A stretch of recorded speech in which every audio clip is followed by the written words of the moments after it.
I am here on my beautiful Sunday, and I am just here to kind of share some ideas I had and share um, just some things that have been ruminating in my mind of how I love knowing how to do things. I'm very practical. I know what to do, but I love knowing how to do.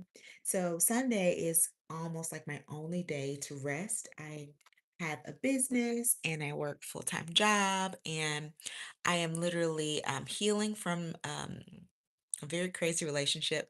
So, all of that coming together for me is kind of like I have to find places to rest, and I have to find places where I can feel like um, my body gets to slow down, but I also have this one day to kind of catch up on the things that I'd like to do or that need to be done. So I'm just popping on here and just asking, do you guys have trouble finding rest? And then so, how do you do that? So here are just some ideas that are going through my head when it comes to like resting and how. So literally, like I said, Sundays are my only day where I don't have to do anything. And so today I kind of slept in a little bit. I got up and I watched church online, and that was, like the earlier part of the morning. And then I made myself breakfast, brunch, lunch, I guess you'd say. I watched a movie. It was 2 hours, but it wasn't very good. So I kind of feel like I wasted a little time. I ran to one of my shops and to grab something I needed, and then I came back home. And I thought, well, I could watch something productive. And I thought, ooh, I'm learning, I want to know how to like take my side hustle, well, my business to the full um length and strength that it can be. So I'm like, okay, let me watch some videos on that. So I got carried away. Some good ideas, but none that I could actually execute today. So I'm kind of here where I guess I'm taking notes at this point, and then I'm saying, what can I do when I'm not having a rest day? And how can I structure my life and my week so that I can get these things done within my working day so that Sunday can actually be a rest day? So I think I'm going to be structuring my days a little different. And of course, I need to stay off social media a little bit. Sorry, I messed with my hair. I need to wash my hair. That's one thing that I have to do today. Wash and detangle my hair. But yes, when I'm thinking about this, I think the new idea is, I want to be productive but not be worn out. So how can I make wise of my time? Hello. Thank you. I think that that's biblical too. It says that we have to make the most of our time because the days are evil. So I know I spend a lot of time scrolling. Some of it's beneficial, but some of it is a waste, and I'm trying to do better about that where I'm not thank you. I'm not actually wasting my time. And so the cool thing for me is I'm thinking a little challenge I'm doing for myself is okay, we're going to scroll less. I've actually deleted some apps that I know I scroll a lot on, and then step by step, little by little, start to get the bigger things done. I'm writing a book. I'm writing a book about narcissistic relationships, narcissistic marriages, and narcissistic abuse in Christian spheres. Um, and so that is not something I can like easily just crank out and just get done. So it takes time, and I'm processing it. Um, so all of that to be said, I'm really, really excited about all the things that can be done, but I'm also trying to rest. So this Sunday, I got a little bit done. I think I've hit a wall where it's more like, okay, take notes and move forward later. I also believe that the Lord is like, hey, I want you to pray and seek me on how to do these things. Hey. So I think it's going to be interesting to sit and be still and get the Lord's direction on what to do next versus what I think. Hey there. I literally had a dream, and I dreamed, oh, I could do this. And so I immediately start running after. It's like, okay, let me pray about that before I fully go into it. So I think that's kind of the idea I'm going to into now. I'm just going to pray about it and ask the Lord. Also enjoy this day of rest this Sunday, the rest of it. Um, not get too heavy on things that need to be done, but maybe dream. Dream with the Lord, write down some notes and the things I want to do. I don't know about y'all, but sometimes when you grow up in certain situations, you really don't know how to rest, Or you'll find in certain relationships, you feel like your value is based on production, how much you can do, how much you can get done. And I mean, it's so much I could share, but I think sometimes, like looking around, like, wow, I really don't have anything to do, or I purposely didn't bring work home so that I won't get stuff done because I need rest.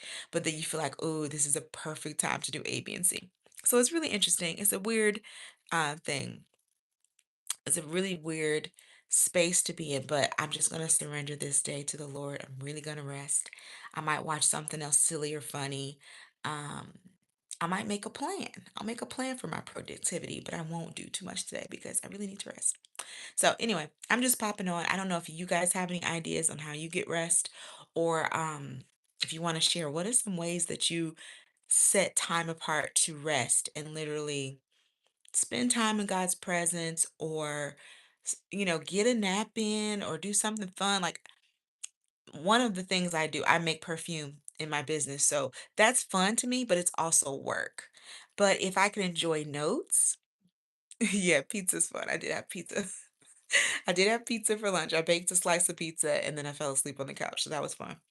But I think one of the things I like to do is like make perfume. So instead of having the outcome be, oh, I'm making a new perfume, I'm going to bottle it and label it and share it and sell it. What if the fun of it is just trying the notes and seeing what smells good and maybe journaling about how that makes me feel. To me, that is not natural. My natural mindset is a business mindset of, oh, let's bottle this, sell it, let's get it on the website, all that. So it's an interesting place and space to be in, but it's exciting. So anyway, I'm on board, y'all. I'm rambling. It's Sunday night. It's 7:30 where I am. And so I'm literally gonna call it a rest. And I got a lot of good ideas for what to do. I just know in wisdom not to do them today. So lots more coming. This is a Christian channel. This channel is all about being who God created you to be. And really, there's a little thing, and I want to share this before I go. Have you ever heard of a lighthouse? And have you ever heard of a beacon of light? They're both like lighthouses, right? Big old statues on a cliff or on a coast, with light to show people the way, to show anyone on a boat approaching the rocks like, hey, this is danger, or hey, go the other way. So there's two schools of thought, and I think I'm a lighthouse. So there's a lighthouse and then there's a beacon of light. And a lighthouse says, danger, danger, danger, rocks are here.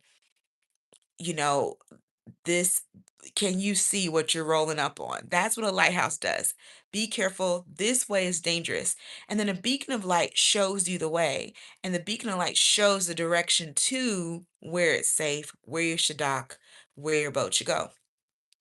And so when I think about that as a person who has seen some crazy things in life, and I'm sure we all have, but if you've seen some crazy things in life and you feel like you want to share that message with people, I think that those of us who have seen crazy things, it's very much more innately in us to be a lighthouse because you know, hey, danger, danger, this way, don't do this. And then I think if you've maybe your perception is different, or maybe you haven't seen craziness. You're like, oh, this is what good stuff should look like. This is what healthy relationships look like. This is what it looks like to be a beacon to show you the way to what's good. And I know that the way to what's good is God, but I also have seen enough crazy to say, okay, if it doesn't look like this, then it's not God, and avoid this. That is the lighthouse. The lighthouse has light, it illuminates, but it also its primary function is to show you what's dangerous that's coming. So anyway, I want to share that there are going to be some content on my website, and here on YouTube, just kind of sharing that. The name of the book is called Kissing Frogs. Yes, because in the Chandelier Room and my business is all about royalty. It's all about us being daughters of the king. And if you remember that old Brothers Grimm kiss, the kissing frogs, I forgot the name of it. But the name of the old fairy tale was the princess would kiss a frog and he would become a charming prince. And I think so many times in life, a lot of us kiss frogs and we think, okay, this one, if I kiss this frog and I treat it right and I love it, it's going to end up being the prince that I've asked for, the prince that I prayed for. And do you know, sometimes you kiss a frog and they just stay frogs and you might even get warts. So, anyway, that's a weird analogy, but it's the name of my book. It'll be coming out soon. So, anyway, I hope that you let's see.